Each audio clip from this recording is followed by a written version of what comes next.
tonight to introduce Gatorade Player of the Year, LSU signee, LSU enrollee. He is actually enrolled in campus at school. Are you living at WCA yet? I'm at Nicholson. Yeah. Yeah. No, it's not WCA anymore. It's not WCA. It's a new spot. Riverbend Apartments. It's a new spot. So Nice. Be careful. Everybody got their own. Everybody's got their own bathroom, right? Own bedroom, own bathroom. Dangerous. Granite countertops. Living the high life. Yeah. No wonder you didn't Washer, go pro. dryer. You're doing it. Gavin Guidry in the studio. I appreciate you coming in, man. Countertops. Yeah, Welcome. for sure. Welcome to LSU. Welcome to Baton Rouge. How's Baton Rouge been treating you? Love know? it. Yeah. Love it. You should love it. You grew up an LSU fan. We talked a little bit off air. You know, obviously we only had a little 30, 45 seconds to kind of get that. But you talked about how you loved LSU. You valued coming to school. You know, let's jump right into it. What went into your decision to come to LSU and basically say, like, I'm not going to sacrifice the integrity of the number that I've set just to go play pro ball. I think there's other value. What went into that decision?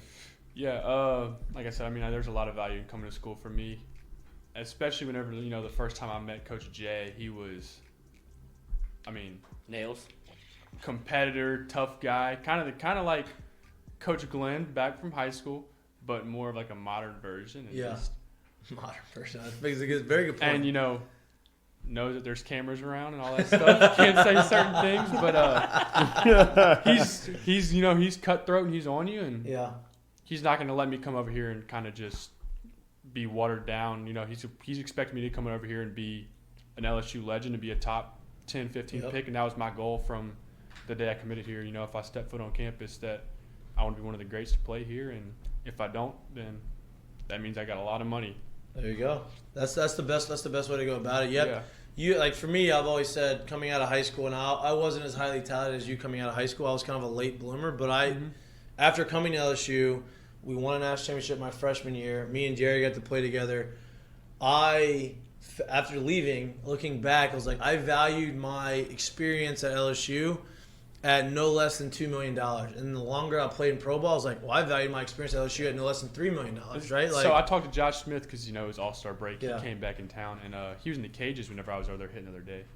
And he kind of said the same thing. He was like, there's no amount of money that I could take. Go back to high school, there's no amount of money that anyone can pay me for me to sign. right. And I would 100% go to LSU and do it all over again. No doubt. Now, when you committed to LSU, obviously you talked about how you grew up an LSU fan, you always wanted to come to LSU, but you committed under Coach Maneri and Nolan Kane and all of those guys. How weird was that when they left, and then when Jay came in, how was that transition? Was it kind of seamless? Did Jay come at you right away and say, hey, this is what our plan is for you, or was it kind of like hey, let me take a step back and just kind of figure out what this new staff's going to be like? No, I mean, whenever I committed to LSU, I took my time with my recruiting process. I didn't commit until like late in my junior year, actually, Right. but I had offers since freshman year. But I took my time with it, more just because I didn't want to commit as like a 14-year-old kid and make an impulsive decision. Just say, you know, LSU is what I wanted to do since I was young. Kind of keep things open to see if there's a better opportunity for me, and I just didn't feel like there was anything that was going to beat LSU, so I ended up committing.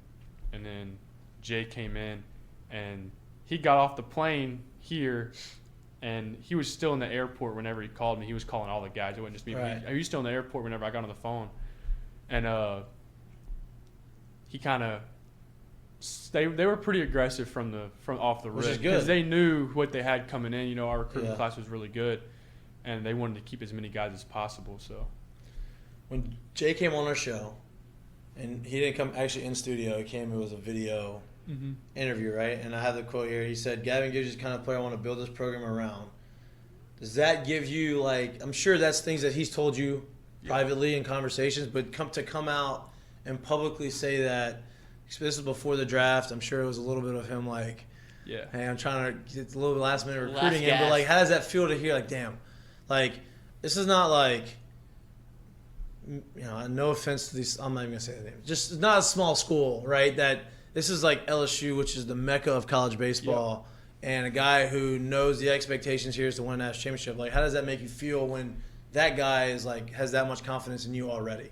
Yeah, I mean, he got to come down to visit Barb throughout the offseason, so I think he got to kind of get a feel of how Right. things roll over there, and then how much the locker room at Barb respected me and looked up to us. So I think that had something to go into it. But I mean, it means a lot to me. Obviously, this is looking back, the guys that I look up to, you know, like the Kramer Robertsons and Alex Bregmans and all those kind of guys. You're real old. Like, how old were you? How old were you in 2009? 6. No. Yeah. Old as shit. It's okay. But I mean, that was the guys that were here whenever Right, whenever it was that's my getting point, real, though, for me, you know? Yeah, right. I was 6 years old. You're just a kid playing baseball, no playing idea. wiffle ball. I just didn't have any clue. Absolutely. But that was the guys whenever it started, you know, getting real, and I started taking baseball really seriously, and this was kind of a goal. And so, I mean, that means a lot to kind of put – I mean, I have to still earn it, but kind of perspective. an early, kind of, you know, where people see me around here. Speaking of the mecca of college baseball here, how do you feel about the opportunity to come here and kind of, you know, in a way restore and bring this thing back to what people know LSU as? Oh, he likes How do you feel about that? He likes that. He's like, yep. Exactly. That's actually, I've been saying that a lot around like the locker room and everything, is just to the coaches that I want to bring it back. Because I remember, like, Mikie Romero, you know, he ended up signing, but me and Mikie were really, really close. And he said that, you know, in Cali, and I mean, that's all the way across the country. In Cali, people are like, that when they think of college baseball, they think of LSU. Damn, that's fire. You know what I'm saying? That's like, crazy. that's to think of LSU. And it's no one else, it's LSU.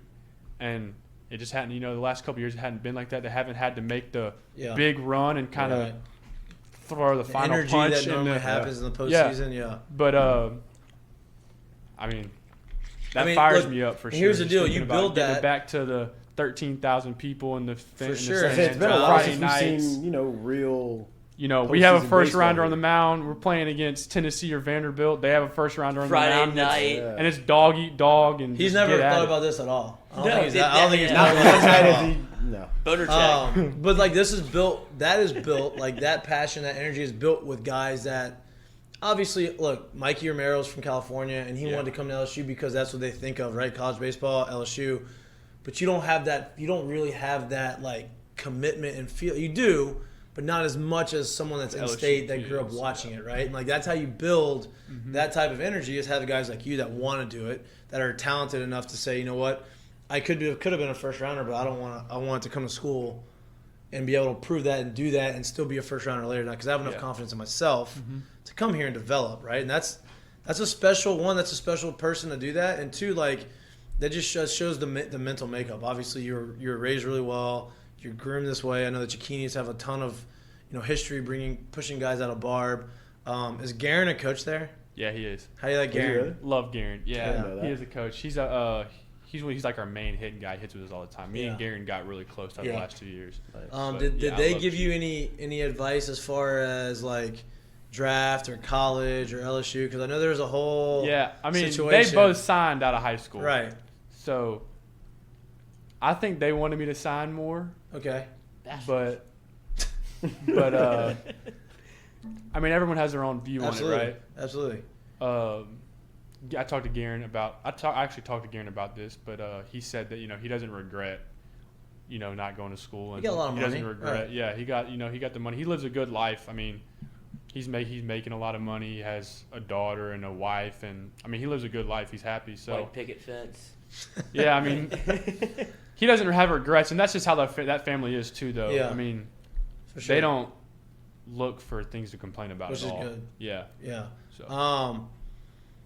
Did you look into? Obviously, I know you watched LSU. You kept a close eye on them. You know that they lost their second baseman. You know they lost their third baseman. Mm-hmm. You know they had an issue in the infield last year with, you know, booting balls, making errors, and not really being not playing up to the standard. I think all the guys that were here would probably say the same thing. Like, we didn't play towards the end of the year was better, but we didn't play defensively up to the standard that we needed to play. Did that kind of like, I don't want to say make your decision, go into your decision saying, you know what, like I can go in there and I could play day one and be in the middle infield and really make a serious impact? Yeah. I mean, I have a lot of respect for JT, Jordan. Absolutely. I've gotten to know Jordan a little bit the last couple of years. So he's one of the guys that I'm kind of looking forward to coming into. Yep. And, you know, he played shortstop the last 2 years and kind of figuring out, picking his brain. And how everything falls out, we'll end up seeing. But he was starting at LSU as a freshman at shortstop. doubt. You know, that means a lot. Mm-hmm. And He struggled at the beginning of the year, but towards the end of the year, he played really, really well. Absolutely. He really did. He played really well. So are you comfortable at second? Yeah. I'm really comfortable with all three of the infield spots. Are they gonna let you pitch too, or are you come here just putting? Yeah, I am pitching. I'm doing Let's both. go. What are you getting up to? What's up? Velo on the mound. Well, this year I was having back problems this year. Okay. So my first outing this year I was up to 94, but last year I was up to 95 on the mound. There we go. You getting close?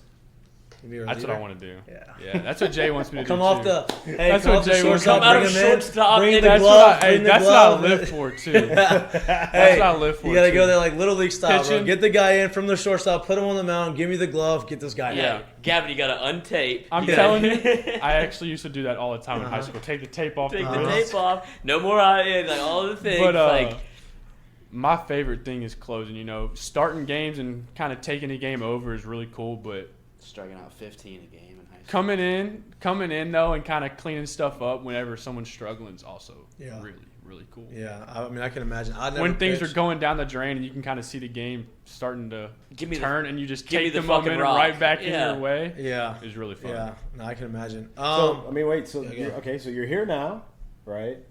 Summer school, draft stuff is behind you.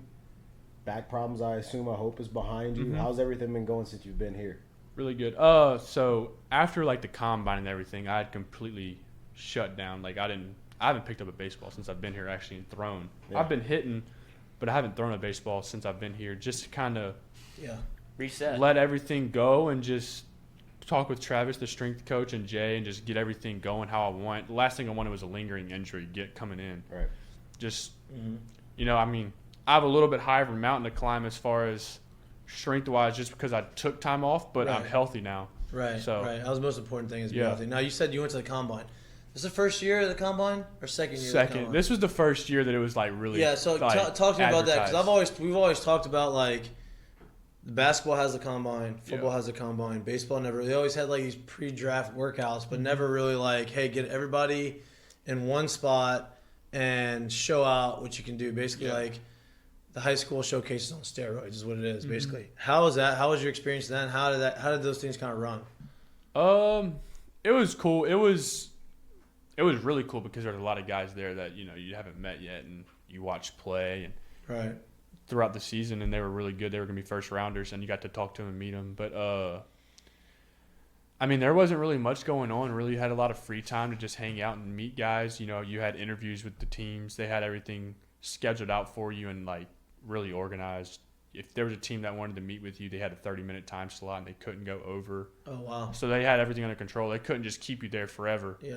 Right. At the in-home meetings in the fall and stuff, they had teams that would come in and they would get drawn out, and you never know how long they would last. They could last for a couple hours. But, they had it really under control where it's 30 minutes. And you couldn't go any longer. Do they have it was like you're on a 60, do all that kind of stuff? No, you got to do whatever you wanted. All I did was took ground balls and took BP. Oh, so there's like no games, no nothing. No, they did. It was just whatever I was there for 3 days, but it was a week-long event. They had some people that went and they were there all week, and all they did was interviews all week. They didn't touch a baseball. It was just whatever you wanted to do. It's like the NFL had everything combine. Available for you to do whatever you wanted. Yeah, it's like the NFL combine, right? If you want to run the 40, you can run the 40. If you want to do the on-field stuff, you can do the on-field stuff. If you just want to do interviews, okay. That's good. I think baseball needs that. I think that's something. It's just so weird though. To me, it's like well, if I'm taking ground balls, like what are you kind of really seeing? Because I could take ground balls very, very lackadaisical, or I can give it to you what would be like game time. Yeah. I think that showcase style ground balls is super overrated though. I agree. But that's my point. That's what because I'm saying. we actually saw. You're getting 6 ground balls. Like you're not really going to see anything. Yeah, and it's like you can see how they move, I guess, but we talked about it the other day when you watched the Futures game, and that kid threw the ball 100 miles an hour across the diamond. Like that gets old. What do you? If you do that, if you got to do that 3 times in 1 week, that doesn't. And every time you throw a guy out by like 6 steps, people will be like, "Hey, bro, like I'm tired of seeing that." Yeah. So then now when you got to make a game throw and you don't have feel for it, and now you get the yips, and now it turns into a big thing. I think it's that's not real. 100%. I think it's more impressive for a middle infielder, right? Like I play with Austin Nola. To me, I'm biased. He's one of my best friends, but to me, he was the smoothest infielder that I've seen in college, right? Like that I've played with. Great hands, had a really good arm, but you never knew he had a really good arm because he never had to use it, right? Like his footwork and his hands were so good that he'd catch it and he'd flick it out, and the ball was really accurate. until a ball was hitting the hole, and he was back-footed, and he had to let it eat, and everybody's like, oh, my God, shit. head-to-head across the diamond. I got a chance to watch, Austin Nola's freshman year.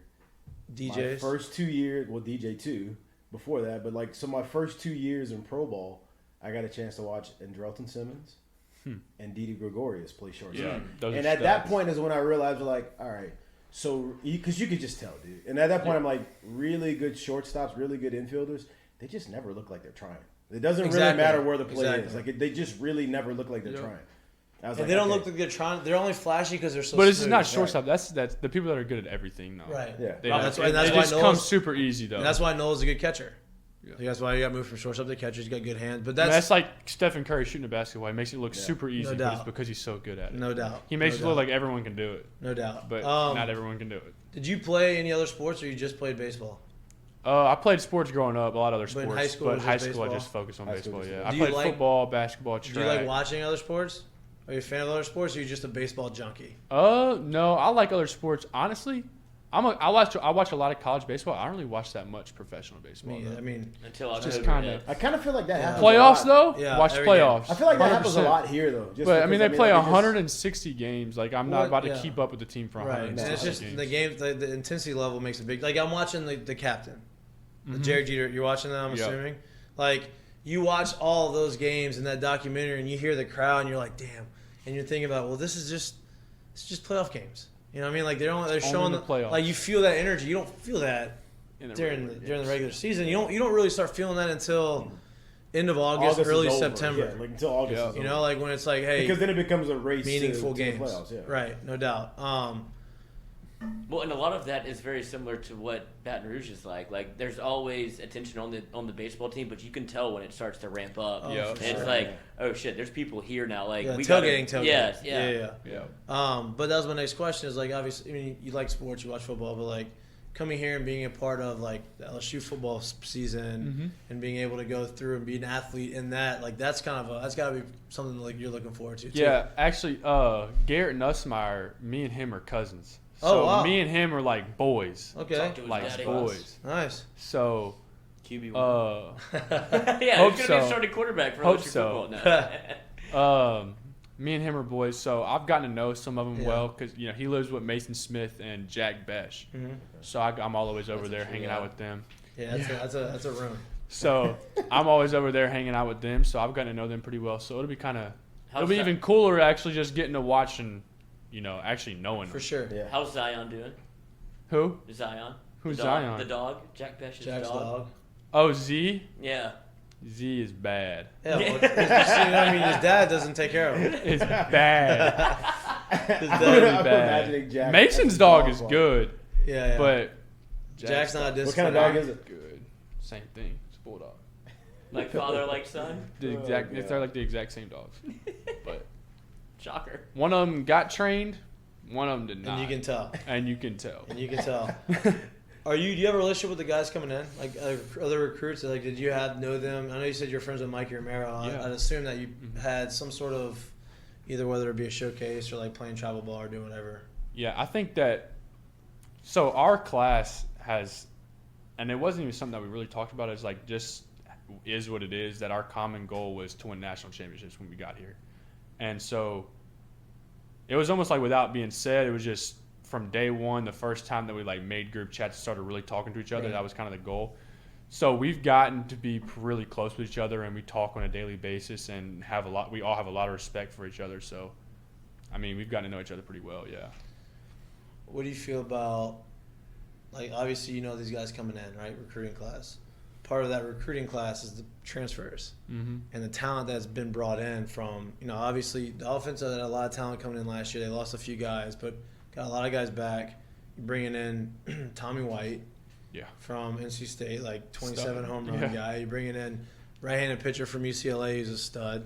You're bringing in all these other guys. Like, how exciting for you is to see that is saying, okay, I'm bringing all this talent in, and I want to start, but knowing that, like, at least for me as a freshman coming in, like, I want to start, I want to play every day, but knowing that, like, it's not gonna be Handed to all on us. Like, we have Yeah, all this help around 100%. us, and like we can really just supplement. That was something that me and my dad had actually talked about. That obviously with all the recruiting stuff and the draft and everything, when there was guys starting to come in, just like looking at just, oh my God, there's he's bringing all these guys in. Like, I might have to compete for a spot for the next 2 years with All-Americans.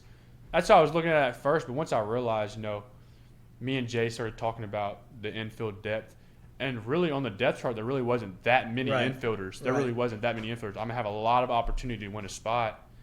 And then me and my dad started talking. He said, well, I mean, I guess it would be better for you to have a bunch of guys around you than for you to be the only one and have to be like the Lord and Savior of LSU. And when you're a freshman at 19 years old and you're struggling for 2 weeks and you're just getting absolutely bashed, that would be a lot worse than struggling for 2 weeks, take you out, kind of just, all right. Or you struggle for 2 weeks and the team's playing well and you can like and just slide take under the things radar off of you, yeah. Or you just, get some breathing room. All right, what's going on? We can work things out and then just get back going. Yeah, I mean that's a when there's a lot of guys around you, it's a lot easier to just kind of competition like makes you said, you better. stay under the radar. And I've never wanted a job just to be handed to me. Right, It's if you get that, like you're not going, like you're not developing anything, right? Like being able to compete for it and have to compete to keep it goes a lot longer than just saying, okay, hey, you're good, here's the job, 100%. You can go ahead and take it. Truth be told, too, you guys stay healthy.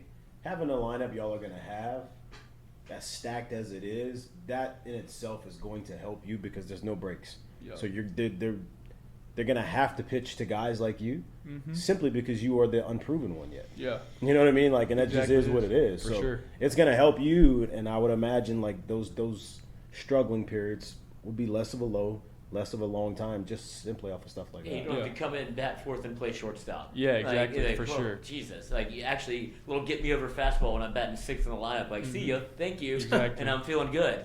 That makes a difference, and like especially as a freshman. But it really doesn't. It doesn't matter though. They could. Who knows? You may find yourself hitting first. You may find yourself hitting second. The guy behind you can bang, and people know that. So we can't pitch around you because we know we got this guy back. Yeah, and Jay's obviously showed that last year. He doesn't care. Like, I mean, he led off Pearson most of the year. Towards halfway through. When he was lead off, he was batting second. Right. Yeah. So like, I'm a big advocate of who knows where you'll be, bro. But don't pigeonhole yourself to one thing in your mind. Obviously, who knows where you could be. But knowing that the team that y'all are gonna have, man, there's so many good hitters in that just lineup. Takes pressure off. Takes all the pressure off of one guy, wherever that guy is. Look at the Angels. You have Trout and you have Shohei, right? Two of the best players in the world. And they can't win. Yep. Right? Like, you can't win it with – you have to win it with – you have to have a team full of guys that – a team full of dogs, really. Yeah, like the allure of what LSU is to you. Like, I feel like you represent what kind of every Louisiana kid wants to be. It's like shortstop at LSU. Like, that means something. Like, if you were from a different place, would you not be like, I don't really – like, the draft seems more appealing, but the fact that you're from here and get to play for your home school, essentially, like that factors into your decision, I'd imagine. Yeah, I mean, it's easy when you're like in the situation. It's easy to kind of just be like, it just is. I mean, it's my life. It's the kind of the life that I've lived. I'm sure, but like talking to like my dad and like people who are in my family who played baseball growing up and LSU fans and like. Hearing them talk about like what they would do to be able to play baseball at LSU for a year, and like how much it means is kind of another reason that kind of like I guess it's what you're asking. Right. I mean, it's hard for me just because like that's just how I see myself. You're in it right now. That's how I've seen myself. Right. I've never seen myself of anything less of playing shortstop in the SEC or in pro ball. That's just how I've always viewed myself. So it's hard to kind of like look up to me as like some kind of star or whatever, but talking to people in my family who are going to be 100% honest with me as far as like how they view it is kind of it's awesome, humbling. But that's a good thing. Like for you, that's a good way to think about it because you don't want to walk in here and be awestruck, and you don't want to walk in here and be like, wow. You want to walk in here and be like, hey, I belong here. This is what I'm supposed to be. This is what I want to do, and like you should have those blinders to the feeling of like. Damn, this is awesome. Yeah. Like you should respect it and appreciate it. For sure. But know, like, I mean, I belong here. Like, I'm supposed to be here. Because my dad was also on the side of, like, $2 million, a lot of money. Kind of like on that side. But once it got over with me and him had the conversation, and like I was saying, he was like, dude, now that it's like in the past and like you're an LSU baseball player, like that's just Awesome. insane.